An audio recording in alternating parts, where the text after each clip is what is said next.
Ramagundam B power house రహదారి సమీపంలో ఇటీవల వెలిసిన ధనుర్బాణ రామాంజనేయ స్వామి విగ్రహ నిర్మాణ పనులను ఎమ్మెల్యే రాజ్ ఠాకూర్ మక్కన్ సింగ్ గ్రంథాలయ చైర్మన్ అన్నయ్య గౌడ్ కాంగ్రెస్ పార్టీ శ్రేణులతో కలిసి వెళ్లి పరిశీలించారు.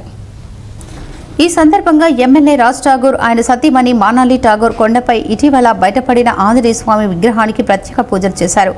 ఇదే స్థలంలో నిర్మాణం జరుగుతున్న 108 అడుగుల ఆంజనేయ స్వామి విగ్రహ నిర్మాణ పనులకు ఆయన పర్యవేక్షించారు.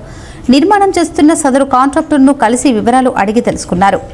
రాముని కొండపై గతంలో బయటపడిన ధనుర్బాణ ఆంజనేయ స్వామి చిన్నపాటి విగ్రహం ప్రాంతంలోని ఈ భారీ విగ్రహానికి శ్రీకారం చుట్టినట్లు ఎమ్మెల్యే పేర్కొన్నారు. నియోజకవర్గ ప్రజలు ఆధ్యాత్మిక చింతనలో ఉండాలన్నారు. అదేవిధంగా ఆంజనేయ స్వామి దయతో ప్రజలు సుఖ సంతోషాలతో ఉండాలని కోరుకున్నట్లు తెలిపారు. ప్రజల ఆకాంక్షల మేరకు త్వరలోనే భారీ విగ్రహం రాముడి గుండాల గుట్టపై రూపుదిద్దుకుంటుందని అన్నారు. ఈ ఆంజనేయ స్వామి విగ్రహం తెలంగాణ ప్రాంతంలోనే మణిమకుటంగా మారుతుందని ఎమ్మెల్యే వెంట కాంగ్రెస్ పార్టీ మాజీ ప్రజాప్రతినిధుల నాయకులు ఉన్నారు.